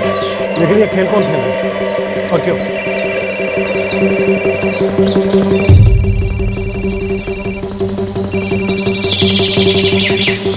मेरा फोन बज रहा है। Hello hello. पहुंच गया था बोली।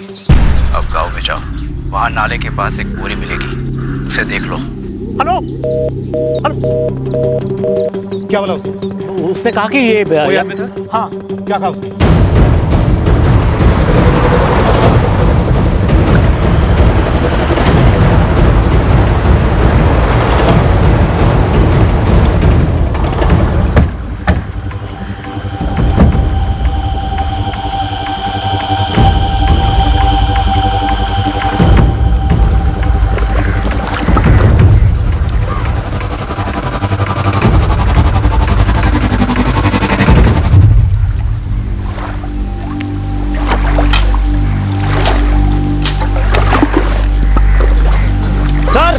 सर वो देखो बोरी।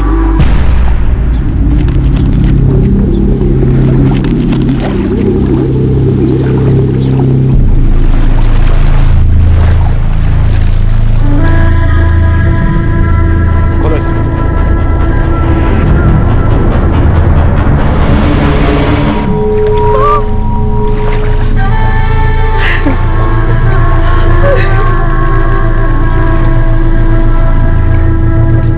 ऐसा हो ही नहीं सकता सर। मेरी माँ हमेशा चेन पहनती थी, अंगूठियां पहनती थी, इयररिंग्स पहनती थी। हमें ऐसा लग रहा है कि पहले किसी ने आपकी माँ को लूटा और फिर मार डाला।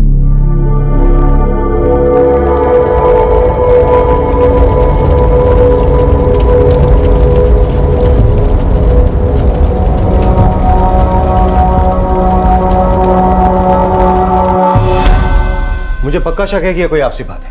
सर, भाविन के पास जो कॉल आया था वो एक पीसीओ से था, रेलवे स्टेशन के पास से। फिर डेड बॉडी तक पहुंचने के लिए वो लेटर्स, वो फोन कॉल्स, ये सब हमें गुमराह करने के लिए किया गया था। जी किसी की बहुत सोची समझी थी। अजीब है सर कि पहले भाविन को रैंसम के लिए कॉल आया था। अगर एक किडनैपिंग करना ही प्लान था तो कोई हफ्ते भर तक चुप क्यों बैठेगा? हफ्ते भर बाद ही क्यों फिरौती की रकम मांगे? नहीं जिग्नेश, ये कोई किडनैपिंग का केस नहीं, बल्कि उनका मकसद ही पार्वती शेख को मार डालना। तो फिर ये कौन कर सकता है? भाविन और सुरभि के खिलाफ तो हमारे पास एक भी सबूत नहीं है। नारायण नारायण हरि हरि नारायण हरि हरि श्रीमन नारायण नारायण हरि हरि श्रीमन नारायण नारायण हरि हरि। हमारे पास उनके खिलाफ कोई सबूत नहीं है, पर पार्वती शेठ के मरने का सीधा सीधा फायदा उन दोनों को होने वाला था।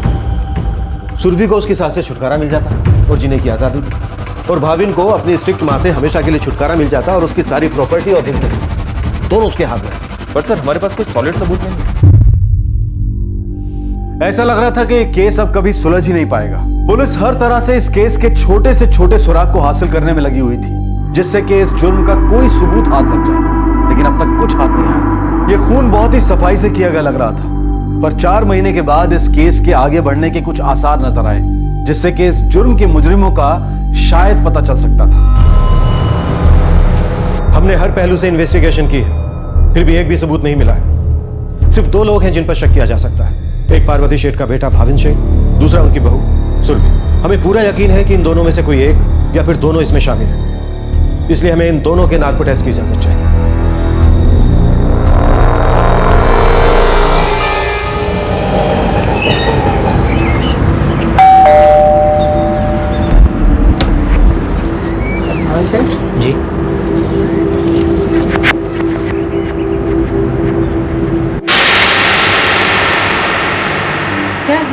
एक कोर्ट से आया।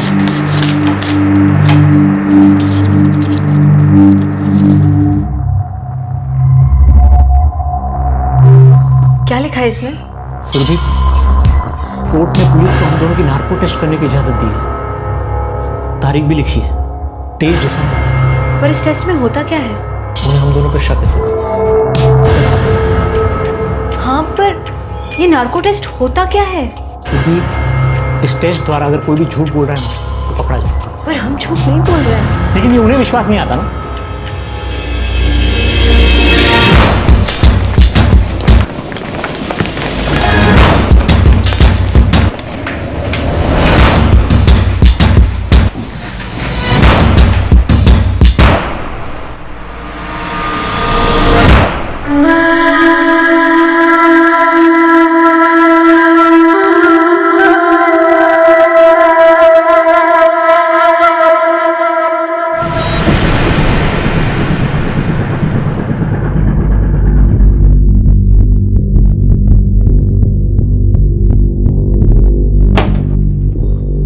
चाय लाना।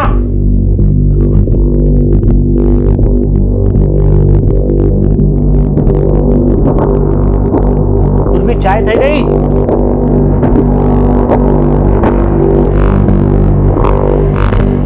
सुरभि, चाय थी गई के? सुरभि,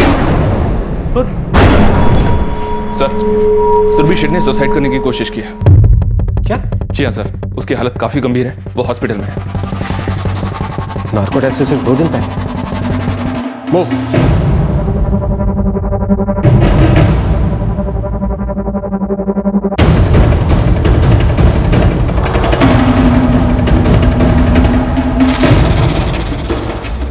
क्या हुआ? सर, पेस्टिसाइड की पूरी बोतल पी। कल उसने आपसे कुछ कहा था? कोई बात हुई?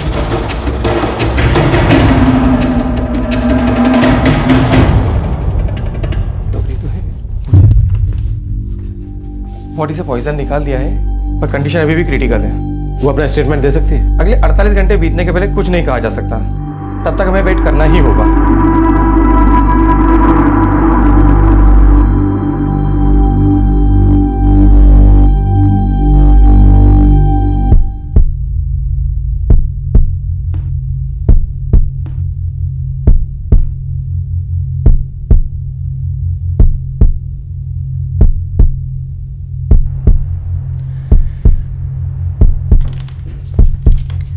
ये अभी भी अर्ली रिकवरी स्टेज में है, ज्यादा लंबी बातचीत मत कीजिएगा।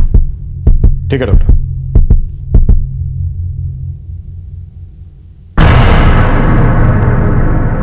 सुरभि शेठ, आपने सुसाइड करने की कोशिश की, ये पुलिस केस है, हमें आपका स्टेटमेंट चाहिए। हम बेकसूर हैं, फिर भी आप लोग मुझ पर और मेरे पति पर शक कर रहे कि हम झूठ बोल रहे हैं। हमने ऐसा तो नहीं कहा कि आप झूठ बोल रहे हैं। आप लोग सता रहे हैं हम दोनों को। जाहिर सी बात है सर, आप लोगों को खूनी मिल नहीं रहा है, इसलिए आप लोग ये साबित करने में जुटे हुए कि या तो हम दोनों या तो हम में से कोई एक बा के खून के लिए जिम्मेदार है। अभी तक हम ऐसे किसी नतीजे पर नहीं पहुंचे। आप लोग हम पर नार्को टेस्ट कराने की जबरदस्ती कर रहे हैं। क्यों? आपको डर लग रहा है? नार्को टेस्ट सिर्फ सच जानने के लिए। तो आपको हमारी बात सच नहीं लग रही? देखिए, हमारा काम है सच की तह तक पहुंचना। मैं जीना नहीं चाहती, मैं मर जाना चाहती हूँ, मैं मर जाना चाहती हूँ। ये लोग जीने नहीं देंगे हमें, ये लोग हमें जीने नहीं देंगे। पहले माँ ने जीना मुश्किल कर दिया था और अब ये लोग मुझ पर शक कर रहे कि माँ को मैंने मार डाला। मैं जीना नहीं चाहती, मुझे नहीं जीना। मैंने कहा था ना आपसे कि इनकी हालत अभी भी नाजुक है, प्लीज लीजिए। मुझे लगता है सुरभि जानती है कि कौन है इस सबके पीछे, या फिर वो खुद इसमें शामिल है। क्या पति पत्नी दोनों ने मिलकर किया? लेकिन सर, हमारे पास अभी तक कोई सबूत नहीं। लालू बोल। हाँ साहब, मालूम नहीं मेरे को जो पता चला है वो आपके कितने काम का हो, पर हो सकता है आपके काम का हो। सीधे सीधे बात बोल। साहब, जब से कोर्ट से नार्को टेस्ट का लेटर आया ना, पति पत्नी दोनों बेहद परेशान है और घबराए हुए हैं। इसमें नया क्या? सुरभि के माँ बाप उसको देखने पहले दिन आए, जैसे ही उसको शाम को थोड़ा सा होश आया ना साहब, उसके बाद से वो लोग अस्पताल नहीं गए। आगे बोल। उसके घर पर भी कोई नहीं है, वे सामान लेकर भाग गए। कहाँ? वो नहीं मालूम साहब, मेरी नजर थी उन पर हर वक्त, अभी पता चला कि घर छोड़ के चले गए। उनका मकान मालिक विमल पारेख, वो हमेशा साथ में रहता है। नमस्ते साहब। ये तो और भी अजीब बात है साहब, विमल पारेख भी सामान के साथ जा चुका है। सर, सुरभि के बापूजी कांति गोहिल और बाप पुष्पा गोहिल दोनों कल शाम को अपना सामान लेकर कहीं चले गए। उन दोनों के फोन में बंद है। ये खबर में उनके पड़ोसियों से मिली है। और मकान मालिक? वो भी अपना घर छोड़कर कहीं चला गया है और उसका भी फोन बंद है। लेकिन इस बारे में अभी तक हमने भाविन से कोई इंक्वायरी नहीं की है। और करना भी मत, हमें उन्हें अलर्ट नहीं करना है। ये बात बहुत अजीब है कि बेटी क्रिटिकल कंडीशन में है और ये लोग कहीं चले गए, साथ में मकान मालिक भी गए। नमस्ते सर। कहीं ये वही कड़ी तो नहीं जिसे हम नहीं देख पाए थे? नहीं साहब, ये नहीं पता कहाँ के रहने वाले, और हाँ ये पता है कि कांति भाई का एम्ब्रॉयडरी का बिजनेस था। उनके मकान मालिक भी यहाँ नहीं है। ये बात तो हमारी समझ में भी नहीं आई। दोनों परिवारों का खूब करीबी रिश्ता था। विमल भाई को कोई बेटा बेटी नहीं था, सुरभि को अपनी बेटी मानते थे। समझ में नहीं आ रहा साहब, विमल भाई अचानक कहाँ चले? हमेशा तो बोलकर जाते हैं। उनका नंबर भी बंद है। साहब, दोनों नंबर पे ट्राई किया। दूसरा नंबर है उनके पास? हाँ साहब, 2 नंबर है। आपके पास होंगे? हाँ, मैं अभी लाती हूँ। प्लीज। गुड न्यूज सर, दूसरे नंबर को ट्रैक किया है, वो ऑन है। कहाँ है वो लोग? इसी शहर में सर, होटल में रुके हैं।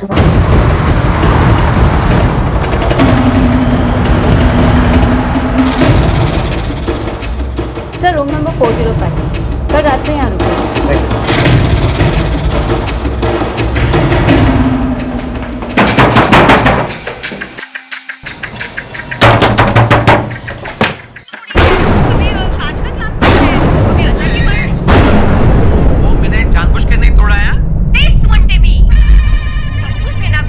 वो शादी निकले आप?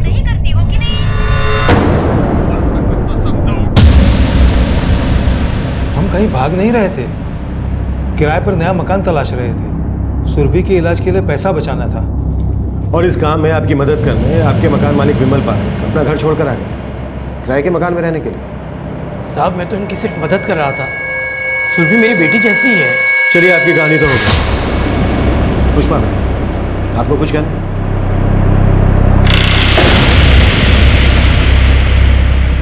साहब, पार्वती बहन मेरी बेटी को बहुत ताने कसती थी, बहुत परेशान करती थी उसको। हर बार वो रोती रोती घर पे आती थी, वो देखकर हम परेशान हो जाते थे। सब्जी के भाव बढ़ गए या तेरी अकल घास चरने गई है? जा। अच्छे बुरे की समझ तो है नहीं। मुझे रसीद लेने को किसने कहा था?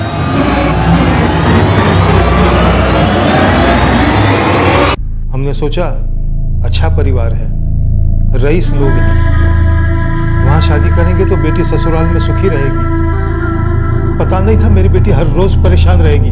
साहब, पार्वती बहन के पास क्या कमी थी, फिर भी अपने बहू और बेटे को तंग करने में न जाने उन्हें क्या खुशी मिलती थी। मतलब आपको सब पता था कि पार्वती शेठ कहीं गायब नहीं हुई, बल्कि उनका खून हुआ। वो कह रही थी कि कल दोपहर शॉपिंग पे जाना है। कहाँ? उन्हें साड़ी खरीदनी है, जो कि वो खरीदेंगी नहीं। मेरे पास एक साड़ी है, उन्हें पसंद आएगी। मैंने अपने हाथों से बनाई है, बहुत महंगी है। कौन सी दुकान पे जाएगी वो?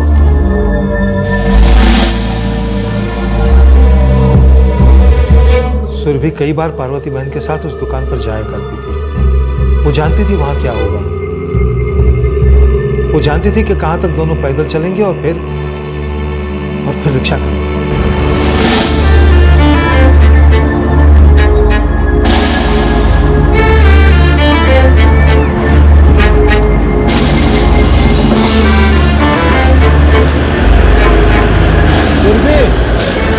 पार्वती बहन, जय श्री कृष्ण। पार्वती बहन, श्री कृष्ण बाबूजी। केम छो? कहाँ से आ रहे हैं आप? साड़ी खरीदने गई थी, पर एक भी साड़ी पसंद नहीं है। तू संजोग है, मेरे पास भी 4-6 साड़ियाँ हैं, बहुत बढ़िया डिज़ाइन है। बहुत दिनों बाद मेरे जूने सेट के लिए मैंने खुद ने एम्ब्रॉयडरी की। आपको पसंद आएगी, घर चल करके देख लो एक बार, पसंद आए तो रख लेना। अभी? अरे पार्वती बहन, यहाँ से घर कितनी दूर है, एक बार देख तो लीजिए। और उसमें से भी 2 साड़ियाँ तो मैंने खास आपके लिए रखी है, हमारी तरफ से भेंट के तौर पर। अच्छा चलो देख लो। आराम से। बापूजी, आप बा को लेके घर जाइए। पीछे की सीट पर 3 लोग आराम से नहीं बैठ पाएंगे, तो चल के आ जाओगे। सुरभि, तू भी आ जा, घर कितनी दूर है यहाँ से? नहीं बा, आप आराम से बैठिए, मैं आ जाऊंगी।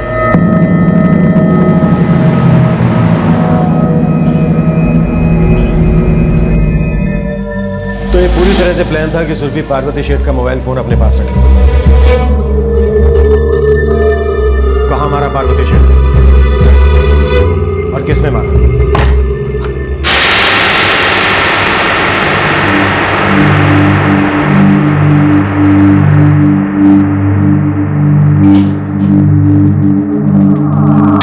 पार्वती बहन, आप मेरी बेटी को तंग करना बंद करेंगी या नहीं? ये कैसी बात कर रहे हैं आप समधी जी? आप कब तक सुरभि को ऐसे ही सताएंगी? अच्छा, तो साड़ी एक बहाना था मुझे यहाँ तक लाने का। શું नहीं तुम्हारे पास है? धन दौलत है, इतना बड़ा कारोबार है, घर है, पर आप है ना, आपका दिमाग खराब है, खराब। सबको परेशान करने में मजा आती है आपको। जबान संभाल के बात करो। औकात શું છે તમારી? एहसान मानो मेरा कि आपकी बेटी को अपनाया, कमी क्या है? आराम से तो रह रही है। आराम से नहीं रह रही हमारी बेटी पार्वती बहन, आप दिन रात उसे तंग करती रहती हैं। आपको शायद पता नहीं, आपका बेटा भी इन हरकतों से तंग आ चुका है। कहीं पर भी किसी के भी सामने आप उन दोनों की बेइज्जती कर देते हो। और एक नौकरानी के सामने मेरी बेटी की बेइज्जती करने की हिम्मत कैसे हुई तुम्हारी?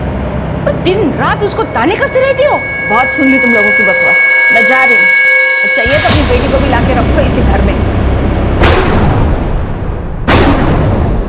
देखो, मुझे छूने की गलती मत करना, बहुत महंगा पड़ेगा।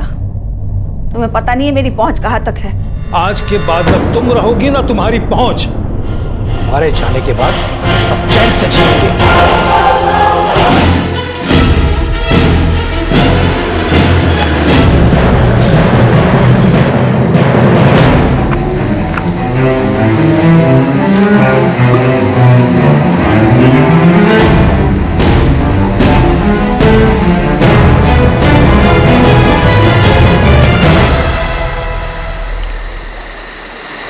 हमने लाश को घर में ही छिपा के रखा था, फिर जैसा तय था वैसा ही सुरभि ने किया, और रात को हम लाश को नाले के पास फेंक आए। वो फोन कॉल्स और लेटर्स? पार्वती बहन को ढूंढना आसान नहीं है। तुम्हें पार्वती बहन को सच में बचाना है तो रुपया तैयार रखना। रईस औरत है, इसलिए मोटी रकम तैयार रखना। पहुंच गया था पुलिस। अब गांव में जाओ, वहां नाले के पास एक जूट की बोरी मिलेगी, उसे देख लो। मैंने पुलिस स्टेशन फोन किया था और विमल भाई ने भाविन को। भाविन विमल भाई की आवाज नहीं पहचानता था। 1 हफ्ते तक इंतजार क्यों किया? लाश को हम तक पहुंचाने के लिए नाटक क्यों किया? हमें लगा था कि पुलिस लाश को ढूंढ लेगी और फिर खून और लूट का केस बन जाएगा। हमने सारे गहने भी निकाल लिए थे। ऐसा कुछ हुआ नहीं और अखबारों में केस बहुत ही आने लगा। और जब लाश 1 हफ्ते तक नहीं मिली तो हमने सोचा कि केस को अपहरण का केस बना दे, ताकि पुलिस को जल्द से जल्द लाश मिल जाए और किसी तरह केस बंद हो जाए। हमें पता चल चुका था कि आपको भाविन और सुरभि पर शक है। उन पर तो हमें पहले से ही शक था, बल्कि लगभग यकीन था कि वो दोनों इसमें शामिल।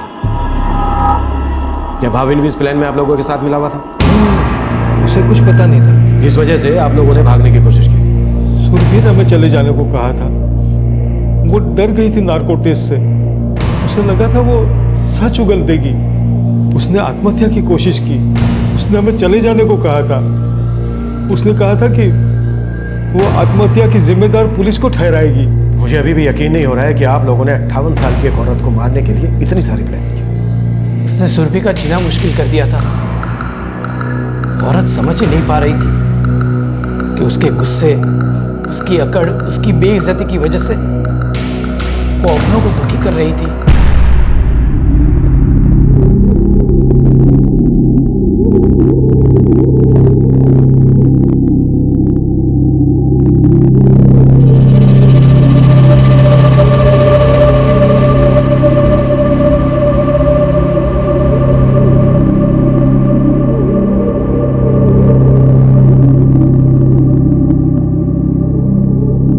हमें शुरू से पता था तुम जो कहानी सुनानी थी मोबाइल फोन की, 1 भी रुपया पास ना होने की, वो सब झूठ है।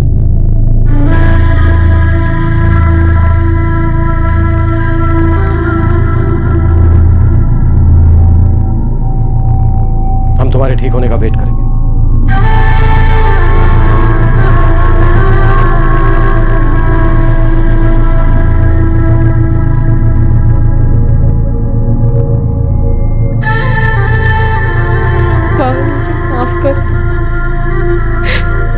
माफ कर दो। उन्होंने हम दोनों की जिंदगी नर्क बना दी थी। मैं उनके साथ जी सकती थी, मैं नहीं जी सकती थी वैसे।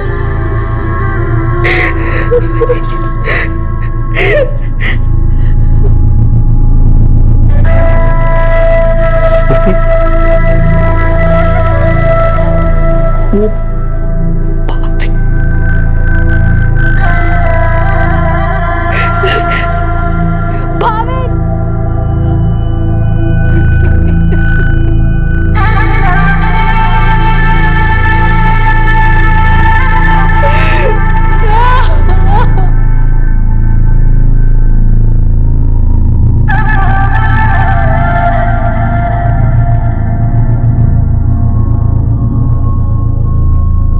पार्वती शेठ के सभी गहने पुलिस ने सुरभि के माता पिता के घर से बरामद कर लिए। सुरभि के पिता कांति गोहिल, मां पुष्पा गोहिल और पिता समान विमल पारेख, इन तीनों को न्यायिक हिरासत में ले लिया गया है। सुरभि अभी हॉस्पिटल में है जहां उसका इलाज चल रहा है, लेकिन डिस्चार्ज होते ही उसे भी गिरफ्तार कर लिया जाएगा। सुरभि शेठ, कांति गोहिल, पुष्पा गोहिल और विमल पारेख, इन चारों को आईपीसी की धारा 302 खून के लिए और 120 भी आपराधिक षड्यंत्र करने के लिए लगाई गई। और इसके अलावा धारा 365 के तहत गलत उद्देश्य से किसी व्यक्ति का अपहरण करने और बंदी बनाने के लिए भी उन्हें दोषी ठहराया गया। भावेन अभी सदमे में है, हालांकि वो अब भी सुरभि के इलाज का खर्चा उठा रहा है, लेकिन अब वो उससे वहां मिलने नहीं जाता है। गुस्सा, अहंकार, सत्ता की ताकत और घर में और ऑफिस में अपने से छोटे लोगों का दमन करना, इसके नतीजे क्या होंगे बहुत बार लोग ये समझ नहीं पाते। जो बार बार दबाए जाते हैं उनके अंदर एक रिश्ता घाव होता है, एक दर्द होता है, और फिर पलट कर जवाब देने की इच्छा जागती है, बदला लेने की ख्वाहिश जागती है। और गुस्से में वो ये समझ नहीं पाता है कि किसी की जान लेना एक बहुत बड़ा अपराध है।